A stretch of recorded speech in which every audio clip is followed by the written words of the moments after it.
ಶ್ರೀ ಗುರು ಬಸವಲಿಂಗಾಯ ನಮಃ. ಎಲ್ಲರಿಗೂ ಭಕ್ತಿಯ ಶರಣು ಶರಣಾರ್ಥಿ. ಎನ್ನ ವಾಮಕ್ಷೇಮ ನಿಮ್ಮದಯ್ಯ ನಿಮ್ಮದಯ್ಯ, ಎನ್ನ ವಾಮಕ್ಷೇಮ ನಿಮ್ಮದಯ್ಯ ನಿಮ್ಮದಯ್ಯ, ಎನ್ನ ಹಾನಿವೃದ್ಧಿ ನಿಮ್ಮದಯ್ಯ ಎನ್ನ ಹಾನಿವೃದ್ಧಿ ನಿಮ್ಮದಯ್ಯ, ಎನ್ನ ವಾಮಕ್ಷೇಮ ನಿಮ್ಮದಯ್ಯ ಎನ್ನ ವಾಮಕ್ಷೇಮ ನಿಮ್ಮದಯ್ಯ ನಿಮ್ಮದಯ್ಯ, ಎನ್ನ ಮಾನ ಅಪಮಾನ ನಿಮ್ಮದಯ್ಯ ಎನ್ನ ಮಾನ ಅಪಮಾನ ನಿಮ್ಮದಯ್ಯ, ಬಳ್ಳಿಗೆ ಕಾಯಿ ದಿಮ್ಮಿತೆ ಬಳ್ಳಿಗೆ ಕಾಯಿ ದಿಮ್ಮಿತೆ, ಕೂಡಲ ಸಂಗಮ ದೇವಾ ಕೂಡಲ ಸಂಗಮ ದೇವಾ, ಎನ್ನ ವಾಮಕ್ಷೇಮ ನಿಮ್ಮದಯ್ಯ ನಿಮ್ಮದಯ್ಯ, ಎನ್ನ ವಾಮಕ್ಷೇಮ ನಿಮ್ಮದಯ್ಯ ನಿಮ್ಮದಯ್ಯ, ಎನ್ನ ಹಾನಿವೃದ್ಧಿ ನಿಮ್ಮದಯ್ಯ ಎನ್ನ ಹಾನಿವೃದ್ಧಿ ನಿಮ್ಮದಯ್ಯ, ಎನ್ನ ವಾಮಕ್ಷೇಮ ನಿಮ್ಮದಯ್ಯ ನಿಮ್ಮದಯ್ಯ, ಎನ್ನ ವಾಮಕ್ಷೇಮ ಎನ್ನ ವಾಮಕ್ಷೇಮ ಎನ್ನ ವಾಮಕ್ಷೇಮ ನಿಮ್ಮದಯ್ಯ ನಿಮ್ಮದಯ್ಯ. ಸೃಷ್ಟಿಕರ್ತ ಪರಮಾತ್ಮನನ್ನು, ವಿಶ್ವಗುರು, ಕರ್ನಾಟಕದ ಸಾಂಸ್ಕೃತಿಕ ನಾಯಕ, ಮಹಾಮಾನವತಾವಾದಿ, ಮನುಕುಲೋದ್ಧಾರಕ, ಸ್ತ್ರೀ ಕುಲೋದ್ಧಾರಕ ಅಪ್ಪ ಬಸವಣ್ಣನವರನ್ನು ಹಾಗೂ ಎಲ್ಲ ಬಸವಾದಿ ಶಿವಶರಣರನ್ನು ಹೃದಯ ಮಂದಿರದಲ್ಲಿ ಸ್ಮರಿಸಿಕೊಳ್ಳುತ್ತಾ, ನಮ್ಮ ಶ್ರೀ ಗುರು ಬಸವ ಮಹಾಮನೆಯ ಪೂಜ್ಯರ ಪಾದ ಕಮಲಗಳಲ್ಲಿ ಭಕ್ತಿಯ ಶರಣುಗಳನ್ನು ಸಲ್ಲಿಸುತ್ತಾ, ಈ ಬೆಳಗಿನ ಸತ್ಸಂಗದಲ್ಲಿ ಭಾಗಿಯಾಗಿರ್ತಕ್ಕಂಥ ತಮ್ಮೆಲ್ಲರಿಗೂ ಭಕ್ತಿಯ ಶರಣು ಶರಣಾರ್ಥಿ. ವಚನ ಸಾಹಿತ್ಯ ಅಂತ ನಾವು ಕಲ್ಪನೆ ಮಾಡ್ಕೊಂಡ ತಕ್ಷಣ, ವಚನ ಸಾಹಿತ್ಯವನ್ನು ಓದೋರ್ಗೂ ಗೊತ್ತಿರುತ್ತೆ. ಸಾಮಾನ್ಯವಾಗಿ ರೈತರು ಕೂಡ ಕೆಲವು ವಚನಗಳನ್ನ ಕೇಳ್ತಿರ್ತಾರೆ. ರೇಡಿಯೋದಲ್ಲೂ ಕೂಡ, ಎಲ್ಲ ಒಂದು ಮಾಧ್ಯಮಗಳಲ್ಲೂ ಕೂಡ ನಾವು ವಚನಗಳನ್ನ ಇವತ್ತು ಕೇಳ್ತಾ ಇರ್ತೀವಿ. ಸೊ ಕೇಳಿದ ತಕ್ಷಣ ಈ ಬೇರೆ ಸಾಹಿತ್ಯಕ್ಕೆ ನಾವು ಹೋದಾಗ ಸ್ವಲ್ಪ ಅಭ್ಯಾಸ ಬೇಕಾಗುತ್ತೆ. ವಚನ ಸಾಹಿತ್ಯ ಅಂದ ತಕ್ಷಣ ನಮ್ಗೆ ಏನೋ ಒಂದು ಅರ್ಥ ಆಗುತ್ತೆ, ಏನೋ ಒಂದು ಸಂದೇಶ ನಮ್ಗೆ ಗೊತ್ತಾಗುತ್ತೆ. ಅಂದ್ರೆ ನಮ್ ವಚನ ಸಾಹಿತ್ಯ ಹೇಗಪ್ಪ ಇದೆ ಅಂದ್ರೆ ಒಂದು ವಿಶ್ವಕೋಶದಂತಿದೆ. ಅದು ನಮ್ಮೆಲ್ಲರ ಜೀವನಕ್ಕೆ ತುಂಬಾ ಪ್ರಸ್ತುತವಾದ ವಿಷಯಗಳನ್ನ ಅವರು ವಚನ ಸಾಹಿತ್ಯದಲ್ಲಿ ಬರೆದ್ಬಿಟ್ರು. ಅಂದ್ರೆ ಅವರು ಹೇಗೆ ನಡೆದ್ರು, ತಾವು ಹೇಗೆ ಅನುಭವಿಸಿದ್ರು, ತಮ್ಮ ಅನುಭವವನ್ನ ಅವರು ವಚನ ಸಾಹಿತ್ಯದಲ್ಲಿ ನಮಗೆಲ್ಲ ಬಿಟ್ಟು ಹೋಗಿದ್ದಾರೆ. ಮುಖ್ಯವಾಗಿ ಬಸವಾದಿ ಶಿವಶರಣರ ಮುಖ್ಯ ಉದ್ದೇಶ ಏನಪ್ಪಾ ಆಗಿತ್ತು ಅಂದ್ರೆ ವಿಶ್ವ ಕಲ್ಯಾಣ, ಅಂದ್ರೆ ವಿಶ್ವ ಮಾನವ ಸಂದೇಶವನ್ನ ಸಾರುವುದಾಗಿತ್ತು. ಮಾನವರ ಕಲ್ಯಾಣವನ್ನ ಸಾಧಿಸುವುದು ಅವರ ಮುಖ್ಯ ಉದ್ದೇಶ ಆಗಿತ್ತು. ವಚನ ಅಂತ ನಾವು ಶಬ್ದಶಃ ಅರ್ಥ ನೋಡ್ತಾ ಹೋದಾಗ ಮಾತು ಅಂತ ಅರ್ಥ ಬರುತ್ತೆ. ಅಂದ್ರೆ ನುಡಿ, ಮಾತು. ನಾವು ಹೇಗೆ ನುಡಿತೀವಲ್ವಾ ಹಾಗೆ ನಾವು ನಡಿಬೇಕಾಗುತ್ತೆ. ಅದೇ ರೀತಿ ಸಾಕಷ್ಟು ನಾವು ಏನು ಗಾದೆ ಮಾತು ತರ ನಾವು ಲೋಕಾರೂಢಿ ಮಾತುಗಳನ್ನ ಕೇಳ್ತಾ ಇರ್ತೀವಿ. ಹುಟ್ಟಿಸಿದ ದೇವರು ಹುಲ್ಲೆ ಮೇಯಿಸೋದಿಲ್ಲ, ಅಂದ್ರೆ ಕಾಪಾಡ್ತಾನೆ ಅಲ್ವಾ. ಇಂಥ ಒಂದು ಮಾತುಗಳನ್ನ ಕೇಳ್ತಾ ಇರ್ತೀವಿ. ಇಲ್ಲಿ ಬಸವಣ್ಣವರು ಹೇಳ್ತಾರೆ, ಅಪ್ಪ ಬಸವಣ್ಣನವರು ಈ ಒಂದು ವಚನದಲ್ಲಿ, ಎನ್ನ ವಾಮಕ್ಷೇಮ ನಿಮ್ಮದಯ್ಯ ಅಂದ್ರೆ ಹೇಗಪ್ಪ ಅಂದ್ರೆ ನಂಬಿಕೆ, ಪರಮಾತ್ಮನ ಮೇಲೆ ನಮಗೆ ನಂಬಿಕೆ ಹೇಗಿರ್ಬೇಕಂತಂದ್ರೆ ಸಂಪೂರ್ಣ ಶರಣಾಗತಿ ಭಾವ ಇರಬೇಕು. ಇವತ್ತು ನಾವು ಯಾವುದೇ ಒಂದು ವಿಷಯ ಇವಾಗ ಫಾರ್ ಎಕ್ಸಾಂಪಲ್ ಒಂದು ಹೇಳ್ತೀನಿ. ಒಂದು ಅಕ್ಬರ್ ಮತ್ತು ಬೀರ್ಬಲ್ ಇಬ್ರು ಮಾತಾಡ್ತಾ ಇರ್ತಾರೆ. ಅಕ್ಬರ್ ಮಹಾರಾಜ ಮತ್ತು ಬೀರ್ಬಲ್ ಹೀಗೆ ಮಾತಾಡ್ತಾ ಕೂತಿರುವಾಗ ಗಜೇಂದ್ರ ಮುನಿಯ ಒಂದು ಪ್ರಸಂಗ ಬರುತ್ತೆ. ಒಬ್ಬ ರಾಜ ಮುನಿಗಳ ಶಾಪಕ್ಕೆ ತುತ್ತಾಗಿ ಆನೆಯಾಗಿ ಪರಿವರ್ತನೆ ಹೊಂದಿರ್ತಾನೆ, ಆನೆ ಜನ್ಮವನ್ನ ಪಡ್ಕೊಂಡಿರ್ತಾನೆ. ಬೀರ್ಬಲ್ಲ ಹೇಳ್ತಿರ್ತಾನೆ ಅಕ್ಬರ್ ಮಹಾಶಯರ ಮುಂದೆ. ಹೀಗೆ ಹೇಳ್ತಿರ್ಬೇಕಾದ್ರೆ ಏನು ಮುನಿ ಏನ್ ಶಾಪಕ್ಕೆ ತುತ್ತಾಗಿರ್ತಾನಲ್ಲ, ತಮ್ಮ ಏನು ಕಾಡಿನಲ್ಲಿ ಹೀಗೆ ನಡೀತಿರ್ಬೇಕಾದ್ರೆ ನೀರ್ ಕುಡಿಯೋಕ್ಕೋಸ್ಕರ ದೊಡ್ಡ ನದಿ ಹತ್ರ ಆನೆಗಳೆಲ್ಲ ಹೋಗ್ತಾವಂತೆ. ಆ ಮುಖ್ಯವಾದ ಗಜೇಂದ್ರ ಏನ್ ಮುನಿ ಇರ್ತಾನಲ್ಲ ಶಾಪಗ್ರಸ್ತ, ಆ ಆನೆನೂ ಕೂಡ ಹೋಗುತ್ತೆ. ಹೋಗಿರ್ಬೇಕಾದ್ರೆ ನೀರ್ ಕುಡಿತಿರ್ಬೇಕಾದ್ರೆ ಕಾಲು ನೀರಲ್ಲಿ ಇಟ್ಟಿರ್ತದೆ, ಒಂದ್ ಸ್ವಲ್ಪ ಕೆಳಗೆ ಜರಿದ್ ಬಿಡುತ್ತೆ ನದಿಲಿ. ಅಲ್ಲಿ ದೊಡ್ಡ ಮೊಸಳೆ ಇರುತ್ತಂತೆ. ಮೊಸಳೆ ದೊಡ್ಡದಾಗಿ ಮೊಸಳೆ ಬಂದು ಆ ಆನೆ ಕಾಲನ್ನ ಕಚ್ಚಿ ಹಿಡ್ಕೊಂಡ್ಬಿಡುತ್ತೆ ಗಟ್ಟಿಯಾಗಿ. ಮತ್ತ ಜೊತೆ ಸಹಪಾಠಿಗಳ ಆನೆಗಳೆಲ್ಲ ಹಿಂದೆಲ್ಲ ಇರುತ್ತಲ್ಲ, ಎಲ್ಲರೂ ಪ್ರಯತ್ನ ಮಾಡ್ತಾರೆ ಅವನಿಗೆ ಸಹಾಯ ಮಾಡೋದಕ್ಕೆ. ಯಾರಿಂದನೂ ಆಗಲ್ಲ, ಅದು ತುಂಬಾ ಜೋರಾಗಿ ಕಚ್ಕೊಂಡು ಹಿಡ್ಕೊಂಡ್ಬಿಟ್ಟಿರುತ್ತೆ. ಹೀಗೆ ನಡೀತಿರ್ಬೇಕಾದ್ರೆ ಎಲ್ಲರೂ ಪ್ರಯತ್ನ ಮಾಡಿ ಮಾಡಿ ಆನೆ ಹಿಂಡುಗಳೆಲ್ಲ ಇವಾಗ ಜೊತೆಗೆ ಬಂದವರು ಎಷ್ಟೊತ್ತಂತ ಪ್ರಯತ್ನ ಮಾಡ್ತಾರೆ. ಆಮೇಲೆ ಪ್ರಯತ್ನ ಮೀರಿದಾಗ ಆ ಭಗವಂತನ ಮೇಲೆ ಭಾರ ಹಾಕಿ ಅವರೆಲ್ಲ ಹೊರಟೋಗ್ಬಿಡ್ತಾರೆ. ಸೊ ಅದು ಗಜೇಂದ್ರ ಏನು ಶಾಪಗ್ರಸ್ತ ಆನೆ ಇದೆ, ತಾನು ಕೂಡ ಸ್ವಪ್ರಯತ್ನ ಮಾಡ್ತಾ ಇರುತ್ತೆ, ಆಗಲ್ಲ. ಅದು ಬಿಡೋದೇ ಇಲ್ಲ ಮೊಸಳೆ ಕಾಲನ್ನ. ಅವಾಗ ಅದು ಮನಸ್ಸಲ್ಲಿ ಪ್ರಾರ್ಥನೆ ಮಾಡ್ಕೊಳ್ಳುತ್ತೆ ಆನೆ. ಏನಪ್ಪಾ ಅಂದ್ರೆ, ಪರಮಾತ್ಮ, ನೀನು ನನಗೆ ಕೊಟ್ಟಂತ ಶಕ್ತಿ ಇಂದ ನಾನು ಆಗ್ಲಿಕ್ಕೆ ಆಗ್ತಾ ಇಲ್ಲ. ನೀನೇ ಇನ್ನ ನನ್ನನ್ನ ಈ ಒಂದು ಅಪಾಯದಿಂದ ಕಾಪಾಡಬೇಕು ಅಂತ ಸಂಪೂರ್ಣವಾಗಿ ಪರಮಾತ್ಮನ ಮೇಲೆ ಭಾರ ಹಾಕಿ ಆನೆ ಎಲ್ಲ ನಿಂದೆಪ್ಪ ಅಂತ ಹೇಳ್ಬಿಟ್ಟು ಸುಮ್ಮನಾಗ್ಬಿಡುತ್ತೆ. ಸೊ ಅವಾಗ ಪರಮಾತ್ಮ ಬಂದು ಆ ಮೊಸಳೆಗೆ ಒಂದು ಬಾಣನೋ ಏನೋ ಒಂದು ಆಯುಧಗಳಿರ್ತಾವಲ್ಲ ಪರಮಾತ್ಮನ ಹತ್ರ, ಆ ಆಯುಧ ಬಿಟ್ಟು ಆ ಮೊಸಳೆಯಿಂದ ಆ ಆನೆಯನ್ನ ಆ ಪರಮಾತ್ಮ ಕಾಪಾಡ್ತಾನೆ ಅಂತ ಬೀರ್ಬಲ್ಲ ಮಹಾರಾಜರಿಗೆ ಹೇಳ್ತಾ ಇರ್ತಾನೆ. ಅವಾಗ ಇವ್ರು ಹೇಳ್ತಾರೆ, ಅಕ್ಬರ್ ಮಹಾಶಯ ಇರ್ತಾರಲ್ಲ, ಅಲ್ಲೋ ಬೀರ್ಬಲ್ಲ, ನೀನಾದ್ರೂ ಕತೆ ಹೇಳ್ತೀಯ ಬಿಡಪ್ಪ, ಎಷ್ಟು ದಡ್ಡ ಇದೆಯಾ ನೀನು. ಅಂದ್ರೆ ಈ ಜಗತ್ತನ್ನೇ ಕಾಪಾಡುವಂತ ಪರಮಾತ್ಮ ಒಂದು ಏನು ಆಫ್ಟರ್ ಆಲ್ ಒಂದು ಆನೆಯನ್ನು ಕಾಪಾಡ್ಲಿಕ್ಕೆ ತನ್ನ ಒಂದು ಆಸ್ಥಾನದಿಂದ, ತನ್ನ ಒಂದು ಜಾಗದಿಂದ, ಇಲ್ಲ ಒಂದ್ ಕಡೆ ಇರ್ತಾನಲ್ಲ, ಅವನಿಗೆ ಪರಮಾತ್ಮನಿಗೆ ಒಂದು ಜಾಗ ಅಂತ ಇರುತ್ತೆ, ಒಂದು ಸ್ಥಾನ ಅಂತ ಇರುತ್ತೆ. ತನ್ನ ಸ್ಥಾನಮಾನವನ್ನೆಲ್ಲ ಮರೆತು ಆಫ್ಟರ್ ಆಲ್ ಒಂದು ಆನೆಯನ್ನು ಕಾಪಾಡೋದಕ್ಕೆ ತಾನೇ ಬಂದ. ಅವನಿಗೂ ಬುದ್ಧಿ ಇಲ್ಲ, ನಿನಗೂ ಬುದ್ಧಿ ಇಲ್ಲ. ಅಲ್ಲ, ಅದು ಒಂದು ಆನೆಯನ್ನು ಕಾಪಾಡಕ್ಕೆ, ಆ ಮೊಸಳೆಯನ್ನ ಕೊಲ್ಲಕ್ಕೆ ಯಾವ್ದಾದ್ರು ಒಂದು ಅಸ್ತ್ರ ಅಲ್ಲೇ ಕೂತಲ್ಲಿಂದಾನೆ ಬಿಡ್ಬೋದಾಗಿತ್ತಲ್ಲ, ಅಥವಾ ಯಾರನ್ನಾದ್ರೂ ಕಳಿಸ್ಬೋದಾಗಿತ್ತಲ್ಲ, ತಾನೇ ಆಗಿ ಬಂದ ಸಣ್ಣ ಕೆಲ್ಸಕ್ಕೆ ಅಂತ ಅಕ್ಬರ್ ಮಹಾಶಯ ಬೀರ್ಬಲನ್ಗೆ ಕೇಳ್ತಾನೆ. ಅವಾಗ ಅದು ಕೇಳಿದಾಗ, ಇದು ಹೇಗೆ ಸಾಧ್ಯ ಅಂತ ಕೇಳಿದಾಗ ಬೀರ್ಬಲ್ ಹೇಳ್ತಾನೆ, ಇಲ್ಲ ಮಹಾರಾಜ, ಅದು ಹಾಗೆ ಇರುತ್ತೆ. ಸೊ ನಿಮ್ ಪ್ರಶ್ನೆಗೆ ನಾನು ಆನೆಯನ್ನೇ ಹೋಗಿ ಕೇಳ್ಕೊಂಡ್ಬಂದು ಉತ್ತರ ಹೇಳ್ತೀನಿ ಅಂತ. ಆಯ್ತು ಹೋಗಿ ಕೇಳ್ಕೊಂಬ ಅಂತ ಹೇಳ್ಬಿಟ್ಟು ಅಕ್ಬರ್ ಮಹಾಶಯರು ಹೇಳ್ತಾರೆ. ಸರಿ, ಹೋಗ್ತಾರೆ, ತಮ್ಮ ಕೆಲ್ಸಕ್ಕೆ ಹೋಗ್ತಾರೆ. ಇವನು ಹೋಗ್ತಾನೆ. ಈ ಮಹಾರಾಜಗೆ ಹೇಗೆ ಇದನ್ನೆಲ್ಲ ಅರ್ಥ ಮಾಡಿಸ್ಬೇಕು ಅಂತ ಬೀರ್ಬಲ್ ತನ್ನ ಆಸ್ಥಾನಕ್ಕೆ ಹೋಗಿ, ತನ್ನ ಆಸ್ಥಾನದಲ್ಲಿ ಜನಗಳಿರ್ತಾರಲ್ಲ ಅವ್ರ ಹತ್ರ ಈ ವಿಷಯನ ಚರ್ಚೆ ಮಾಡಿ ಒಂದು ಉಪಾಯ ಮಾಡ್ತಾನೆ ಬೀರ್ಬಲ್ ಕಥೆಗಳನ್ನ ನಾವು ಸಾಕಷ್ಟು ಕೇಳಿರ್ತೀವಿ, ತುಂಬಾ ಚತುರ ಅಲ್ವಾ.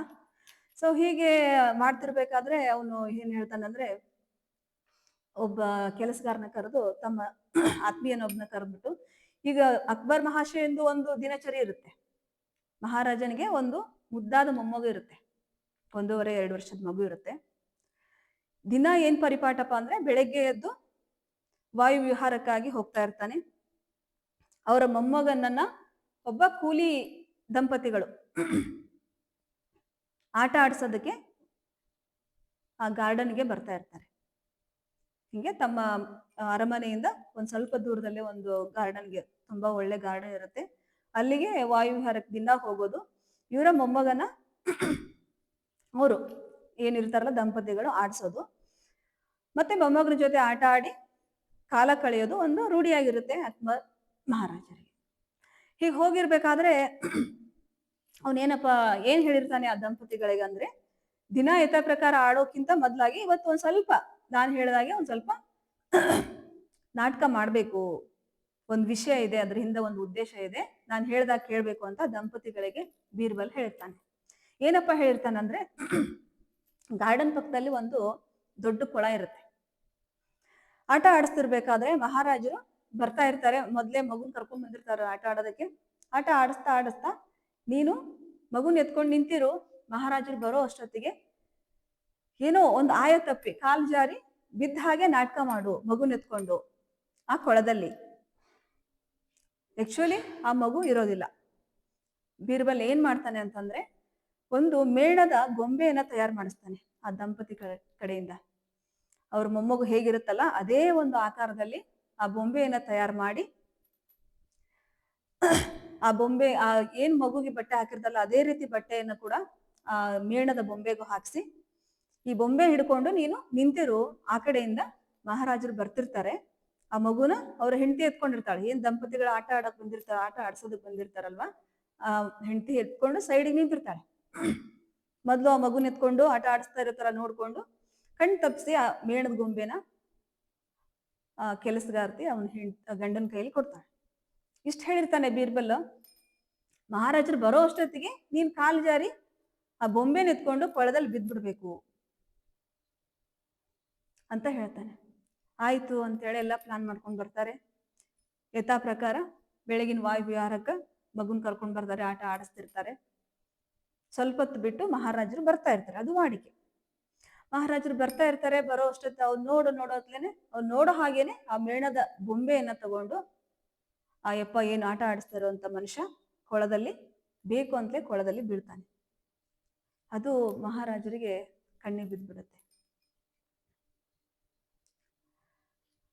ಅವನಿಗೆ ತುಂಬಾ ಗಾಬರಿ ಆಗ್ಬಿಡುತ್ತೆ. ಎಷ್ಟು ಟೆನ್ಷನ್ ಒಳಗೆ ಗಾಬರಿ ಆಗಿ, ಅಯ್ಯೋ ನನ್ ಮೊಮ್ಮಗು ಯಾರು ಇಲ್ವಲ್ಲ ಕಾಪಾಡೋದಕ್ಕೆ, ಏನಾಯ್ತು ಅಂತ ತಿಳ್ಕೊಂಡು ಓಡಿ ಬಂದು, ಮಹಾರಾಜರಂದ್ರೆ ನಾವೆಲ್ಲ ಕಲ್ಪನೆ ಮಾಡ್ಕೊಂತೀವಿ, ಅವ್ರದ್ದು ವಸ್ತ್ರಾಭರಣ ಇರ್ಬೋದು, ಅವ್ರ ಕೇಶ ವಿನ್ಯಾಸ ಇರ್ಬೋದು ಅಲ್ವಾ, ಅವ್ರದ್ದೆಲ್ಲ ಕಿರೀಟ ಅವೆಲ್ಲ ಇರ್ತಾವಲ್ಲ, ಕಲ್ಪನೆ ಮಾಡ್ಕೊಳ್ಳಿ. ಆ ಚಿತ್ರ ಕಣ್ಮುಂದೆ ಬರ್ಬೇಕು ನಿಮಗೆ. ಆ ಮಹಾರಾಜ ಓಡಿ ಹೋಗಿ ಆ ಕೊಳದಲ್ಲಿ ಜಿಗಿದ್ಬಿಡ್ತಾನೆ. ಏನು ಯೋಚನೆ ಮಾಡಲ್ಲ ಅಲ್ಲಿ ಯಾರಿದಾರೋ ಏನಿಲ್ಲ. ಯಾಕಂದ್ರೆ ತನ್ನ ಒಂದು ವಂಶದ ಕುಡಿ, ತನ್ನ ಮೊಮ್ಮಗ, ಅತ್ಯಂತ ಪ್ರೀತಿಯ ಮೊಮ್ಮಗ, ಮುದ್ದಾದ ಮಗು. ಅಯ್ಯೋ ಮಗು ಬಿದ್ದ್ಬಿಡ್ತಲ್ಲ, ಏನಾಯ್ತೋ ಏನೋ, ಯಾರು ಇಲ್ವಲ್ಲ. ತನ್ನ ಒಂದು ತನ್ನ ಒಂದು ಸ್ಥಾನಮಾನವನ್ನ ಯಾವುದನ್ನು ಪರಿಗಣಿಸದೆ ಮಹಾರಾಜ ಆ ಕೊಳದಲ್ಲಿ ಜಿಗಿದ್ಬಿಡ್ತಾನೆ. ಜಿಗಿತಾನೆ, ಮಗುನ ಎತ್ಕೊಂಡು ಮೇಲ್ ಬರ್ತಾನೆ. ಅದು ಮಗು ಆಗಿರಲ್ಲ. ಅಷ್ಟು ಚೆನ್ನಾಗಿ ರೆಡಿ ಮಾಡಿರ್ತಾರೆ ಆ ಗೊಂಬೆನ. ಅವನಿಗೆ ಕೋಪ ಬಂದ್ಬಿಡುತ್ತೆ. ಮಹಾರಾಜ ಸುಮ್ಮನೆ ಬಿಡ್ತಾರೆ. ಯಾರಿದು ಚೇಷ್ಟೆ ಮಾಡಿದ್ದು ಅಂತ ಜೋರ್ ಮಾಡ್ತಾನೆ. ಒಂದು ಕ್ಷಣ ನನ್ನ ಉಸಿರೇ ನಿಂತೋಗಿತ್ತು. ನನ್ನ ಮೊಮ್ಮಗ್ ಏನಾಗ್ಬಿಡುತ್ತೋ ಏನಿಲ್ಲೋ ಅಂತ ಹೇಳಿ ಇಂಥ ಚೇಷ್ಟೆ ಮಾಡ್ತಾರ, ಯಾರಿದನ್ನೆಲ್ಲ ಮಾಡಿದ್ದು ಅಂತ ಹೇಳಿ ತುಂಬಾ ಜೋರ್ ಮಾಡಿದಾಗ ಮಗು ನಿಂತ್ಕೊಂಡು ಇನ್ನೊಬ್ಳು ಕೆಲಸದವಳು ನಿಂತಿರ್ತಾಳೆ. ಮಗು ಚೆನ್ನಾಗೇ ಇರುತ್ತೆ, ಚೆನ್ನಾಗಿ ಆಡ್ತಾ ಇರುತ್ತೆ. ಬೀರ್ಬಲಲ್ಲೇ ಸೈಡಲ್ಲಿ ನಿಂತಿರ್ತಾನೆ. ಮಹಾರಾಜ್ರೆ ಇದೆಲ್ಲ ನಂದೇ ಕೆಲಸ, ನಿನಗೊಂದ್ ಸ್ವಲ್ಪ ಆದ್ರೂ ಬುದ್ಧಿ ಇದೆಯಾ? ಯಾವ ವಿಷಯದಲ್ಲಿ ತಮಾಷೆ ಮಾಡ್ಬೇಕು, ಯಾವ್ದ್ರಲ್ಲಿ ಮಾಡ್ಬಾರ್ದು ಅಂತ. ಒಂದು ಕ್ಷಣ ನನ್ನ ಪ್ರಾಣನೇ ಹೊರಟೋಗಿತ್ತು. ಮಗುಗೆ ನಿಜವಾಗ್ಲೂ ಮಗು ಬಿದ್ದು ಏನಾದ್ರೂ ಹೆಚ್ಚು ಕಡಿಮೆ ಆಗಿದ್ರೆ ಯಾರು ಹೊಣೆ? ಆ ಜೀವ ತಂದ್ಕೊಡಕ್ ಆಗುತ್ತಾ ಅಂತ ಮಹಾರಾಜರು ಹೇಳ್ತಾರೆ. ಅವಾಗ ಬೀರ್ಬಲ ಹೇಳ್ತಾರೆ, ತಾಳ್ಮೆ ಮಹಾರಾಜರೇ, ನೀವು ಕೇಳಿದ್ರಲ್ಲ ನನಗೆ, ಒಂದು ಆನೆಯನ್ನ, ಒಂದು ಪ್ರಾಣಿಯನ್ನ ಕಾಪಾಡೋದಕ್ಕೆ ಆ ವಿಶ್ವಶಕ್ತಿಯಾದಂತಹ ಪರಮಾತ್ಮ ತಾನ್ಯಾಗ ಬರ್ಬೇಕಾಗಿತ್ತು ಕಾಪಾಡೋದಕ್ಕೆ, ಯಾರನ್ನಾದ್ರೂ ಕಳಿಸ್ಬೋದಾಗಿತ್ತಲ್ಲ ಅಂತ ನೀವು ಕೇಳಿದ್ರಲ್ಲ. ಅದಕ್ಕೋಸ್ಕರ ನಾನು ಇದರಿಂದ ನಿಮಗೆ ಉತ್ತರ ಕೊಡೋಣ. ಇವಾಗ ನೋಡಿ, ನಿಮ್ಮ ಮೊಮ್ಮಗು ಕೊಳದಲ್ಲಿ ಬಿತ್ತು ಅಂತ ಎಷ್ಟು ಗಾಬರಿಲ್ ಬಂದ್ರಲ್ಲ, ನೀವೇ ಯಾಕೆ ಬರ್ಬೇಕಾಗಿತ್ತು? ನೀವೊಂದು ರಾಜ್ಯದ ರಾಜ, ಅಧಿಕಾರಿ ಇದ್ದೀರಿ. ನಿಮ್ಮ ಕೈ ಕೆಳಗೆ ಸಾಕಷ್ಟು ಸೈನಿಕರಿರ್ತಾರೆ, ಕೆಲಸಗಾರರಿರ್ತಾರೆ, ಮಂತ್ರಿಗಳಿರ್ತಾರೆ ಅಲ್ವಾ, ದಾಸರಿರ್ತಾರೆ. ನೀವು ಅವ್ರಿಗೆ ಹೇಳ್ಬೋದಾಗಿತ್ತಲ್ಲ. ಬರೀ ನೀವು ಒಂದು ಕೂಗ್ ಹಾಕಿದ್ರೆ ಬಂದು ನಿಮ್ಮ ಮೊಮ್ಮಗನ್ನ ಕಾಪಾಡ್ತಾ ಇದ್ರು ಅವರು. ಸೊ ನೀವೇ ಯಾಕೆ ಬರ್ಬೇಕಾಗಿತ್ತು? ಬಂದು ನೋಡ್ರಿ, ನಿಮ್ದೆಲ್ಲ ನೀರಲ್ಲಿ ಬಿದ್ದು ನಿಮ್ ಬಟ್ಟೆ ಬರೆ, ನಿಮ್ದು ಅಧಿಕಾರ ಎಲ್ಲವನ್ನು ಮರೆತು ನೀವು ಬಂದು ಈ ಕೊಳದಲ್ಲಿ ಜಿಗಿದ್ಬಿಟ್ರಿ. ನೀನ್ ಬುದ್ಧಿವಂತ ಕಣಯ್ಯ. ಅಲ್ಲ, ನನ್ನ ಮೊಮ್ಮಗು ಕೊಳದಲ್ಲಿ ಬಿದ್ದಿದೆ, ಅದನ್ನ ನೋಡ್ಕೊಂಡು ಯಾರಿಗಾದ್ರೂ ಕರ್ಸೋಷ್ಟು ನನಗೆ ಸಮಯ ಇತ್ತಾ? ಅಥವಾ ಕರೆದು ಅವ್ರು ಬಂದು ಕಾಪಾಡೋರ್ಗು ತಡೆಯುವಂತ ತಾಳ್ಮೆ ನನ್ನಲ್ಲಿ ಇರುತ್ತಾ? ನೋಡಿ ಮಹಾರಾಜರೇ, ಇವಾಗ ನೀವು ಅವತ್ತು ಕೇಳಿದಂತ ಪ್ರಶ್ನೆಗೆ ಉತ್ತರ ಇವತ್ತು ನೀವೇ ಹೇಳ್ತಾ ಇದ್ದೀರಿ. ನೀವು ಹೇಗೆ ನಿಮ್ಮ ಮೊಮ್ಮಗವನ್ನ ಕಾಪಾಡೋದಕ್ಕೆ ನಿಮ್ಮ ಪ್ರಾಣವನ್ನು ಕೂಡ, ನಿಮ್ಮ ಅಧಿಕಾರ ಎಲ್ಲವನ್ನು ಕೂಡ ಮರೆತು ಕಾಪಾಡೋದಕ್ಕೆ ನೀವು ಹೇಗೆ ಮುಂದೆ ಬಂದ್ರಿ, ಆ ಭಗವಂತನು ಕೂಡ ಹಾಗೆ ನಿಮ್ಮ ಮೊಮ್ಮಗು ಮೇಲೆ ನಿಮಗೆ ಎಷ್ಟು ಪ್ರೀತಿ ಇದೆಯಲ್ಲ, ಎಷ್ಟು ವಾತ್ಸಲ್ಯ ಮಮತೆ ಇದೆಯಲ್ಲ, ಅದಕ್ಕಿಂತ 100 ಪಟ್ಟು 1000 ಪಟ್ಟು ಆ ಭಗವಂತನಿಗೆ ಈ ಜಗತ್ತಿನ ಸಕಲ ಜೀವರಾಶಿಗಳ ಮೇಲೆ ಇರುತ್ತೆ. ಸೊ ಹಾಗಾಗಿ ಅವನು ತಾನೇ ಬರ್ತಾನೆ. ಸೊ ಇಲ್ಲಿ ಮುಖ್ಯವಾಗಿ ನಂಬಿಕೆ ಮಾತ್ರ ಮುಖ್ಯ ಆಗುತ್ತೆ. ನಾವು ಹೇಗೆ ನಂಬ್ತೀವಿ ಈ ಪರಮಾತ್ಮನ, ಅವನು ನಮ್ಗೆ ಖಂಡಿತ ಕೈ ಬಿಡೋದಿಲ್ಲ ಅಂತ ಬೀರ್ಬಲ ಹೇಳ್ತಾನೆ. ಈ ಕಥೆಯ ಸಾರಾಂಶ ಇಷ್ಟೇ. ಇಲ್ಲಿ ಅಪ್ಪ ಬಸವಣ್ಣವ್ರು ಹೇಳ್ತಾರೆ, ಎನ್ನ ವಾಮಕ್ಷೇಮ ನಿಮ್ಮದಯ್ಯ, ಎನ್ನ ಹಾನಿ ವೃದ್ಧಿ ನಿಮ್ಮದಯ್ಯ, ಎನ್ನ ಮಾನಾಪಮಾನವು ನಿಮ್ಮದಯ್ಯ, ಬಳ್ಳಿಗೆ ಕಾಯಿದಿಮ್ಮಿತ್ತೆ ಕೂಡಲ ಸಂಗಮ ದೇವ. ಇಲ್ಲಿ ಅವರು ಭಗವಂತನ ಮುಂದೆ ಏನೇ ಕಷ್ಟ ಬರ್ಲಿ, ಸುಖ ಬರ್ಲಿ, ಸಂಪತ್ತು ಬರ್ಲಿ, ಸಿರಿ ಬರ್ಲಿ, ಅವಮಾನ ಬರ್ಲಿ, ದುಃಖ ಎಲ್ಲವೂ ಕೂಡ ನೀನು ಕೊಟ್ಟ ಪ್ರಸಾದ. ನೀ ಕೊಟ್ಟ ಪ್ರಸಾದ. ಯಾಕಪ್ಪ ಅಂತಂದ್ರೆ ಈ ಜಗತ್ತಿಗೆ ತಂದಂತವನು, ನಮ್ಮನ್ನೆಲ್ಲ ತಂದಂತವನು ನೀನೆ. ನೀ ತಂದಿದೀಯ ಅಂದ್ರೆ ನೀನು ನಮ್ಮನ್ನ ಸಾಕ್ತೀಯ, ಸಲಹೆ ಸಲ್ಲಿಸ್ತೀಯ, ಕಾಪಾಡ್ತೀಯ. ನನಗೆ ಕೊಟ್ಟಂತ ಪ್ರತಿ ಒಂದು ಅಂಶವೂ ಕೂಡ ನಿನ್ನ ಪ್ರಸಾದ.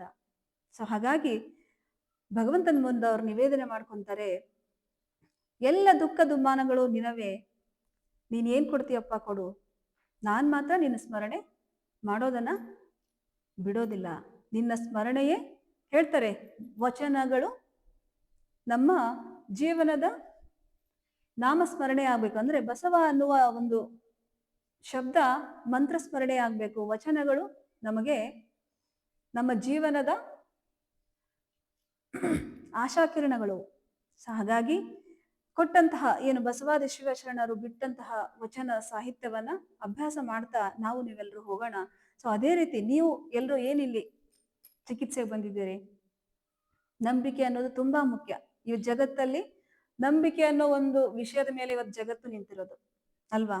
ಎಲ್ಲೋ ಹುಡ್ತೀವಿ, ಎಲ್ಲೆಲ್ಲೋ ಮದ್ವೆ ಮಾಡ್ಕೊಂಡು ಹೋಗ್ತೀವಿ, ಎಲ್ಲೆಲ್ಲೋ ಬೆಳಿತೀವಿ ಅಲ್ವಾ, ಓದೋದಕ್ಕೆ ಹೋಗ್ತೀವಿ, ದೇಶ ಕಾಯ್ದಕ್ಕೆ ಹೋಗ್ತಾರೆ. ಸೊ ಇದೆಲ್ಲ ನಿಂತಿರೋದು ಆ ಭಗವಂತನ ಮೇಲೆ ಇಟ್ಟಿರ್ತಕ್ಕಂಥ ನಂಬಿಕೆ ಅಲ್ವಾ. ಸೊ ಯಾರು ನಾವು ಸಂಪೂರ್ಣವಾಗಿ ಶರಣಾಗತಿಯನ್ನು ಹೊಂದ್ತೀವಿ ಅಂದ್ರೆ, ಶರಣಾಗತಿ ಅಂದ್ರೆ ಭಗವಂತನ ಮುಂದೆ ಕುತ್ಕೊಂಡು ಜಪ ಮಾಡೋದಷ್ಟೇ ಅಲ್ಲ. ನಾವು ದಿನನಿತ್ಯ ಕಾರ್ಯಗಳಲ್ಲಿ, ನಾವು ಮಾಡುವಂತ ಕೆಲಸ ಕಾರ್ಯಗಳಲ್ಲಿ, ಅಥವಾ ನೀವು ಏನು ಚಿಕಿತ್ಸೆ ಬಂದಿದ್ದೀರಲ್ಲ ಅದನ್ನೇ ತಗೊಳ್ರಿ. ಇವತ್ತು ನಮ್ಗೇನೋ ಒಂದು ತೊಂದರೆ ಕೊಟ್ಟಿದ್ದಾನೆ ಭಗವಂತ ಅಂದ್ರೆ ಅದಕ್ಕೆ ಪರಿಹಾರನೂ ಕೂಡ ಕೊಟ್ಟಿದ್ದಾನೆ. ಅಷ್ಟು ಅದ್ಭುತವಾದ ಶರೀರವನ್ನ ಕೊಟ್ಟು ಆ ಭಗವಂತ ನಮ್ಗೆ ಇಲ್ಲಿ ಕಳಿಸಿದ್ದಾನೆ. ಅಂದ್ರೆ ಶರೀರಕ್ಕೆ ತೊಂದರೆಯನ್ನ ಸೃಷ್ಟಿ ಮಾಡ್ಕೊಳ್ಳೋ ಶಕ್ತಿ ಇದ್ಮೇಲೆ ಅದನ್ನ ಕಡಿಮೆ ಮಾಡ್ಕೊಳ್ಳೋಂಥ ಶಕ್ತಿನೂ ಕೂಡ, ಒಂದು ವ್ಯವಸ್ಥೆಯನ್ನು ಕೂಡ ಭಗವಂತ ನಮ್ಮೆಲ್ಲರ ಶರೀರದಲ್ಲಿ ಇಟ್ಬಿಟ್ಟಿದ್ದಾನೆ. ಸೊ ಆ ಒಂದು ಶಕ್ತಿಯನ್ನ ಜಾಗೃತ ಮಾಡುವಂತ ಕಾರ್ಯವನ್ನ ನಮ್ಮ ಗುರುಗಳು ಮಾಡ್ತಾ ಇದ್ದಾರೆ. ಸೊ ಇಲ್ಲಿ ನೀವು ಕಲ್ತ್ಕೊಂಡಂತ ವಿದ್ಯೆ ಅಂದ್ರೆ ಏನಪ್ಪಾ ಅಂದ್ರೆ ನಿಮಗೆ ಏನ್ ತೊಂದರೆ ಬಂದಿದ್ದೀರಿ, ಹುಷಾರಾಗುತ್ತೆ ಅನ್ನೋ ಒಂದು ವಿಶ್ವಾಸದಿಂದ. ವಿಶ್ವಾಸ ಇಲ್ಲದೆ ಹೋದ್ರೆ ಯಾವುದು ಕೂಡ ಒಂದು ಹುಲ್ಲುಕಡ್ಡಿನೂ ಅಲುಗಾಡೋದಿಲ್ಲ ಅಂತ ಹೇಳ್ತಾರೆ. ಅಂದ್ರೆ ಪ್ರತಿಯೊಂದರೂ ಕೂಡ ವಿಶ್ವಾಸ ಇದ್ದಾಗ ಮಾತ್ರ ನಮಗೆ, ಅಂದ್ರೆ ನಾವು ಧನಾತ್ಮಕವಾಗಿ ಸಕಾರಾತ್ಮಕವಾಗಿ ವಿಚಾರ ಮಾಡಿದಾಗ ಮಾತ್ರ ನಮಗೆ ಸಕಾರಾತ್ಮಕವಾದ ಒಂದು ಪರಿಣಾಮ ಸಿಗುತ್ತೆ, ಲಾಭ ಸಿಗುತ್ತೆ, ಪ್ರಯೋಜನ ಆಗುತ್ತೆ ಅಂತ ತಿಳ್ಕೊಂಡು ಹೇಳ್ತಾ ಇದಿಷ್ಟು ಇವತ್ತಿನ ಚಿಂತನ. ಎಲ್ಲರಿಗೂ ಭಕ್ತಿಯ ಶರಣು ಶರಣ.